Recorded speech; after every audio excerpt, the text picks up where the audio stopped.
commander, while another is taken down by Panzer Grenadier fire, and looks like they're forced to pull back after having been a bit brazen and standing out in the open without actually trying to seize cover and gain a small advantage against the Panzer Grenadiers. So that did not go too well, and in the aftermath we have a wrecked glider of the smaller kind. There's of course the larger HautpmannKarl glider, which can provide Tetrarch light tanks. Although I'm not sure we'll see those quite yet. And what is this? Kettenkrad on the move once more. Panzer IV moving in case any further commando raids, not rage. I'm not Scottish or Sean Connery. And there we go. Piats moving into the trench. I mean sappers with Piats, but there we go.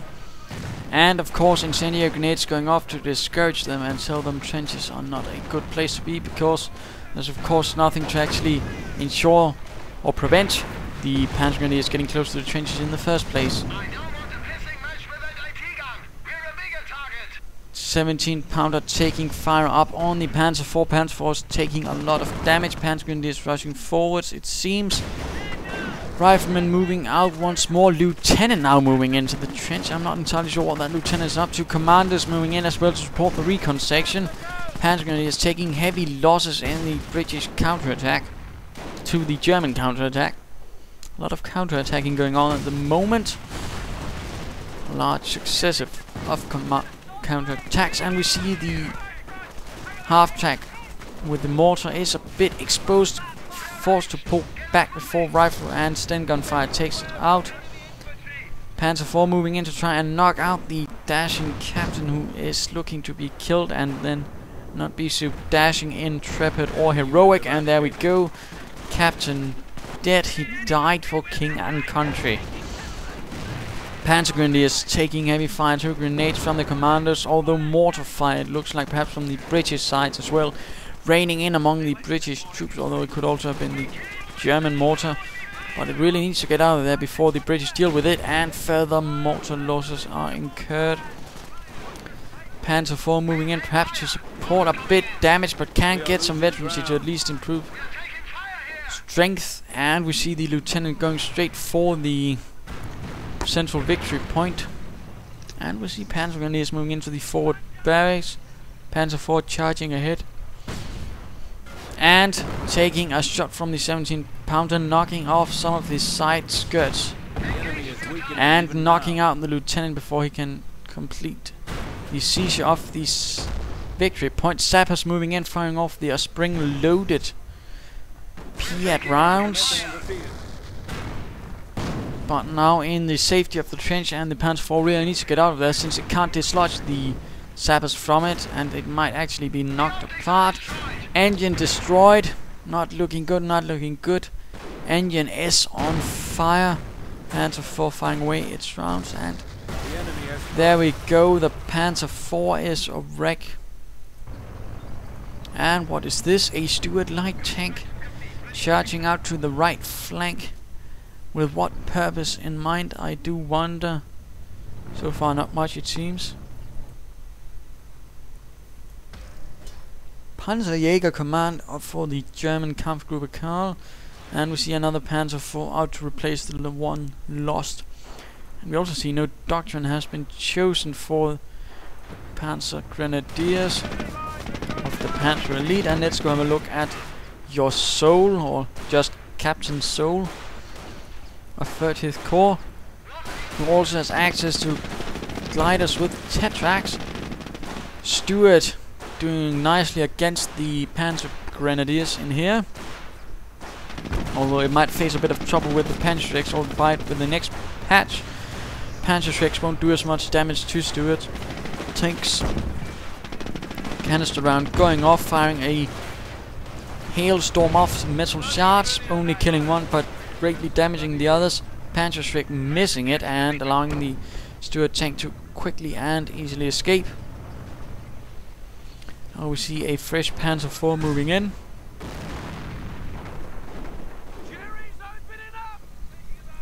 And a bit of skirmishing. A fresh incendiary grenade once more into the trench.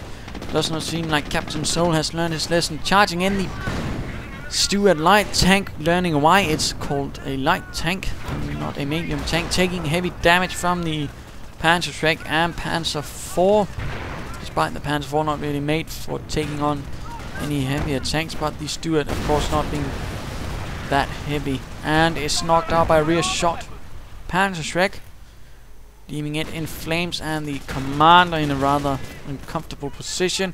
Commandos moving in and taking up the trench once more, and apparently moving out of the trench quickly finally before blown up and losing the troops in it. 17 pounder gunner apparently managing to hit some infantry. Obviously the Piats holding out here near the hedge, trying to discourage any armor from moving in, but they're going to have to be out of there since the assault rifles won't have any troubles dealing with them. You see the Kettenkrad hanging out a bit. They're having a spot of tea or beer or coffee, while Panzer Grenadiers here are hanging about in the back. Mortar half-track not being repaired and taking it calmly. A lot of manpower in fact being halted by the British player. For what purposes I can't say, although he might have something in mind with this headquarters command truck. And what is this? Hamilcar glider landing and a Tetrak on the field. Apparently the glider self-destructing. Did not know that is possible, but now the Tetrak is moving in at getting the Little John adapter, giving it increased penetration for its 2-pounder gun. The 2-pounder gun actually being slightly bigger than the gun on the Stuart tank, but I don't think the stats reflect that. But Stuart tank taking on these Panzer Grenadiers, not hitting anything at the moment. Taking a small bit of damage actually. One Panzer Grenadier down. Adapter fitted. Panzer IV moving in, and the Tetrak charging towards friendly lines. And what is this? Another 17-pounder to cover the northern approach, apparently realizing now that there might come something from there. And what is this?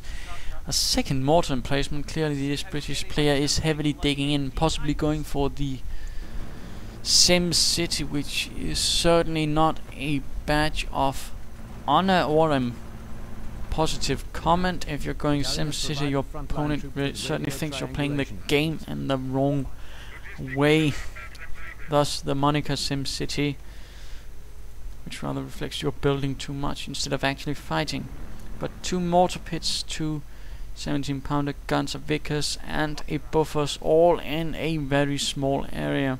Certainly a bit excessive, and capable of covering this victory point with a lot of firepower from the mortars. Certainly making things difficult for the Panzer Grenadiers.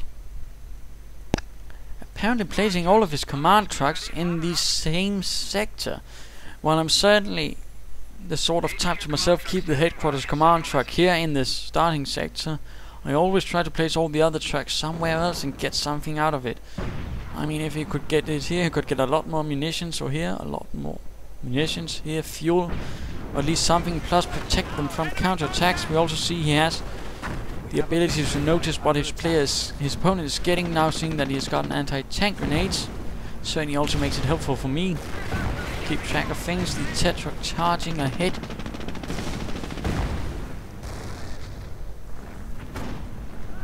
Mortars providing plenty of covering fire for it, making its job a bit easier. Looks like there's a small mortar smoke launcher there, but it's certainly not going to be used, I believe. Kettenkrad still having a bit of beer, perhaps some sausage, bread, a bit of cheese. Panzer IV still charging around, no side skirts this time though.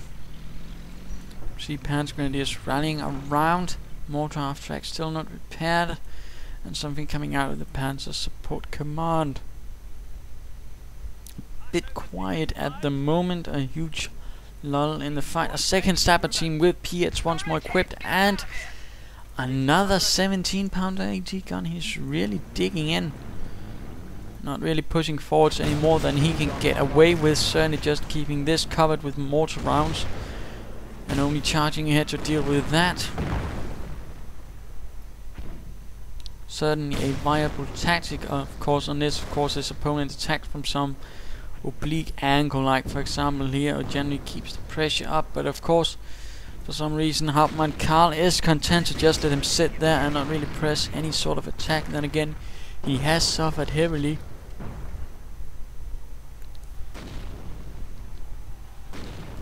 In previous attacks and to commander rage, but I don't think that's any reason to just slack off at this moment. Sabres slowly making their way ahead after having set up a third 17-pounder ET gun.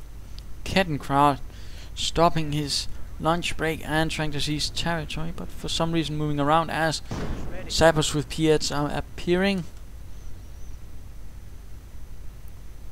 And all for naught, since P8 rounds can in fact fire over obstacles, which led to the driver of the Kettenkrad getting a nasty surprise and finding himself with a face full of dirt.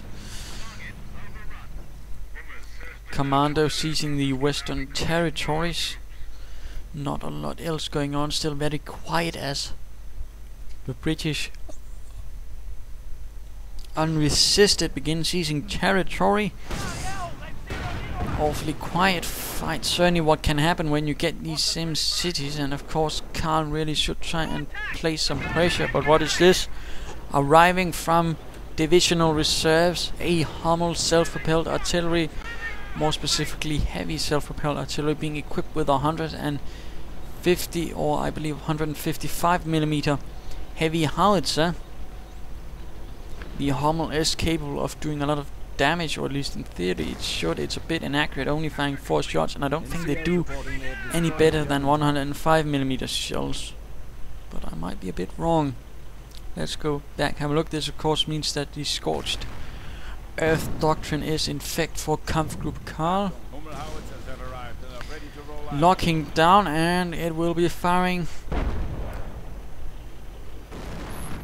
And where will it be firing? Probably here into the midst of emplacements. First shot missing, second shot damaging the mortar pit slightly. Third shot hitting the 17-pounder gun. And the fourth really over-firing. So only 2 shots actually hitting and only 1 really effective. That's a bit of the problem with the Hummel. It's really inaccurate and only fires 4 shots. And even then it can be a bit of questionable damage. But it's certainly going to keep the pressure up on the British a bit, but not much else. British still continuing to seize territory unresisted. Germans though moving in on the east to finally seize some territory there. A bit of passive warfare for the most part, not really any aggression actually. Just a bit of World War I, I suppose, albeit with slightly more modern weapons and tanks. The tiny little truck, funny little tank. We see the British once more going for the central victory point, and a small